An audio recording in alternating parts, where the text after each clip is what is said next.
시행한 늘봄학교 프로그램 운영사업 주간 기간 사업 공모에 지원한 바가 있으시잖아요. 지원했죠? 24년 2월에 지원을 했는데 선정되진 않았어요. 그렇죠? 네. 그 글로리 조합이 제출한 사업 계획서를 보니까 굉장히 부실했어요. 평가 배점 10점을 차지하는 사업비 계획 항목은 빵점 맞으셨어요. 그 결과 지원 기관이 총 54개 중 꼴찌에서 세 번째 52등이었는데 창의재단 심사위원들이 공정하게 평가한 거로 보여집니다. 그런데 이렇게 형편없이 기관을 탈락시켰다는 이유로 교육부 담당 공무원들이 압력을 받았다는 제보가 있어요. 그래서 이와 관련해서 확인을 좀 해보겠습니다. 당시에 늘봄학교 사업을 총괄한 김천웅 국장님 와 계세요? 김천웅 국장님. 네. 국장님, 제가 앞에서 말씀드린 정황과 의혹에 대해서 알고 계시죠? 네, 알고 있습니다. 손효숙 대표가 이사장으로 있는 글로리 사회적 협동조합의 늘봄학교 주관기관 사업 공모와 관련해서 심사를 앞두고 윗선으로부터 연락받은 적 있죠? 네, 있습니다. 제가 알고 지금 다 물어보는 겁니다. 네, 있습니다. 어떤 걸 부탁하던 거예요? 손효숙 씨 잘 부탁한다라는 뭐 지시면 지시 받으셨죠? 글로리 사회적 협동조합을 챙겨달라는 요구가 있었습니다. 잘 챙겨달라. 네, 그게 늘봄학교 주관기관으로 선정을 하는 압력으로 느끼셨죠? 솔직히 말씀하세요. 네, 압력으로 느꼈습니다. 죄송하지만 그 교육부에서 연락받았습니까? 대통령실에서 연락받았습니까? 대통령실로부터 연락받았습니다. 대통령실, 교육부 공직자 출신의 대통령실, 대통령 교육비서관 신문규 전 비서관으로부터 연락받았죠. 네, 맞습니다. 교육비서관이 대통령 의사 확인하지 않고 이런 거 지시하면 안 되는 거고 뭐 할 수 없는 입장이에요.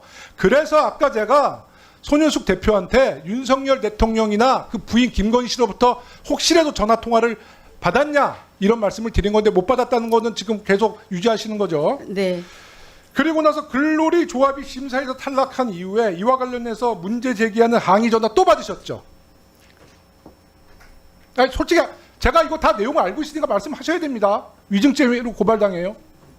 또 받으셨죠. 글로리 사회적 협동조합을 챙겨달라는 요구가 있었고 탈락된 이후에 저희가 이제 그 요구를 받고 나서 평가 과정과 평가 결과를 확인해 봤습니다. 네. 확인해 보니까 평가 과정이 공정하게 이루어졌었고 그다음에 평가 결과가 굉장히 안 좋게 나와서 평가 결과에 따라서 탈락시키겠다라고 했었고 그 과정에서 좀 압력이 있었습니다. 그러니까 탈락되니까 다시 전화를 해서 왜 탈락시켰냐고 사실 문책을 한 거 아니에요? 항의를 한 거 아니에요? 맞죠? 이제 발표하기 전에 그런 일이 있었습니다. 발표하기 전에? 네네. 그 사람도 동일한 인물입니까? 맞습니까? 맞습니다. 그러니까 대통령실 교육비서관 신문규 전 교육부 기조실장이 이 업체, 작은 업체 탈락을 놓고 잘 부탁한다, 잘 챙겨달라 압박 넣고 떨어지니까 다시 한번 연락해서 왜 이거 떨어뜨렸냐 항의한 거예요. 이거를 대통령실에서 모른다? 가능한 일이 아니라고 저는 판단이 듭니다. 저는 늘봄학교 담당 공무원들은 정말 잘했다고 봐요. 이런 압박에도 불구하고 공정하게 심사를 해주시고 교육 현장을 지켜주신 우리 대한민국 교육부 공직자들께 감사드리겠습니다. 돌아서 앉으십시오.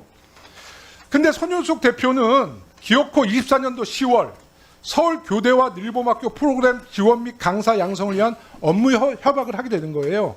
이번에는 글로리 사회적 협동조합이 아닌 한국늘봄학교 연합회의 이름으로 업체명을 바꿔서 말이죠. 이 부분이 의구심이 갈 수밖에 없는 이유는 손효숙 씨는 이미 입장문에서 서울교대의 프로그램이 채택된 연유에 대해 2024년부터 한국과학창의재단 공모사업에 도전했는데 실패를 반복해 탄식하던 중 창의재단 늘봄팀 관계자가 향후 전국 교대를 중심으로 공모사업이 진행될 것이라고 조언해줬다라고 입장문을 발표했어요. 맞죠? 네. 그것도 변호사를 통해서 입장문을 발표했어요. 자, 그런 정보를 알려준, 조언해준 사람이 누구입니까? 말씀해 주세요. 창의재단에서 이런 정보를 앞으로 이렇게 향후에 이런 사업이 공모될 거라고 조언해준 사람이 누구예요? 2월 달에 1차적으로 프로그램 늘봄 아니, 그러니까 그거 말씀해 주세요. 프로그램 공모 사업에서 저희가 이제 낙방을 하고 네네. 그다음에 5월 달에 또 있었습니다. 네네.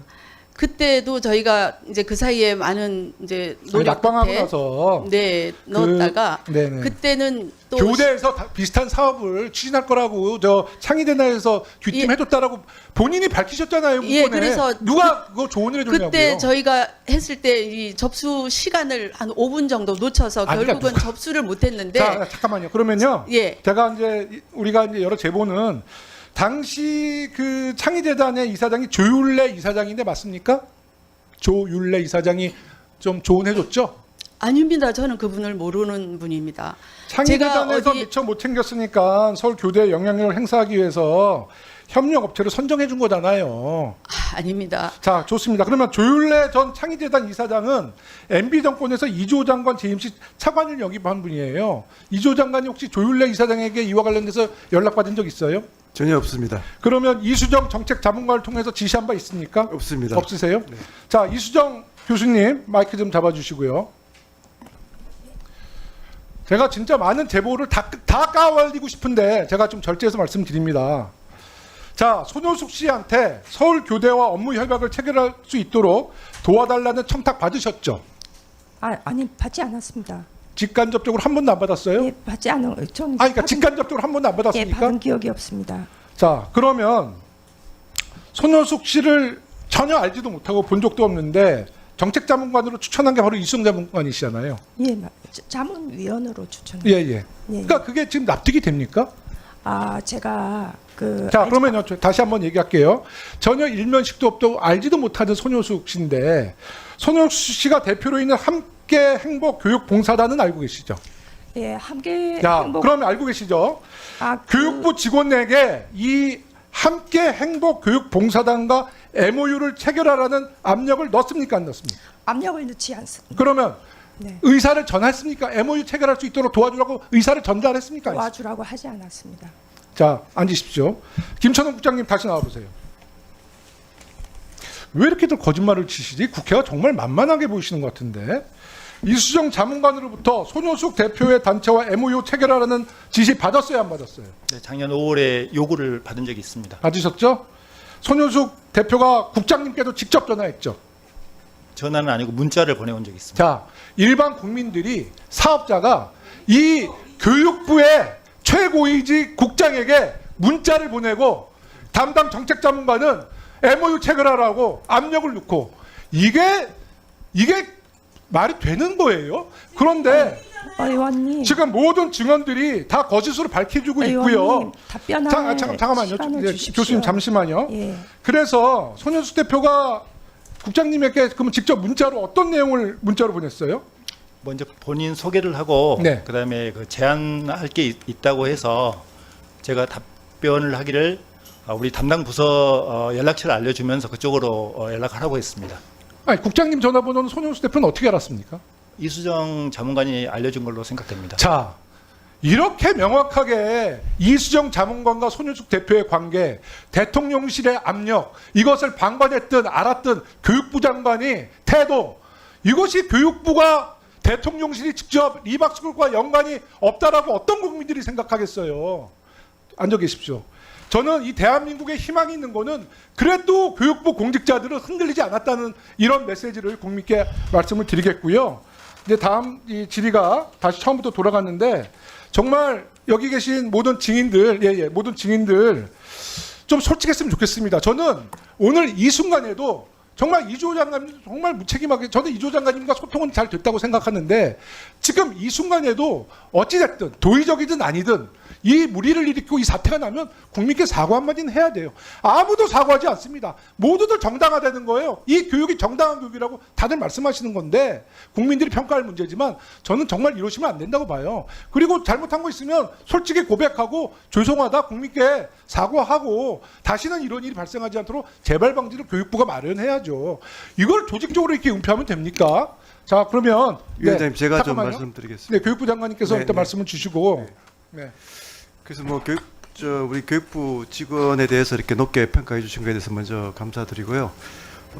저희가 뭐 이런 많은 이제 의혹에도 불구하고 우리 교육부에서 그런 뭐 특별한 특혜를 주거나 또 편향적인 그런 부분이 없었다 하는 부분은 뭐 책임자로서 제가 그 부분에 대해서는 뭐 위원장께서 강조해 주신 것에 대해서 감사드리고요. 지금 지적하신 이제 교육부 자문관이 지금 본인이 전혀 모르는 사람인데 추천을 받아서 이야기를 했다 하는 것도 저는 그 말이 사실이라고 믿습니다.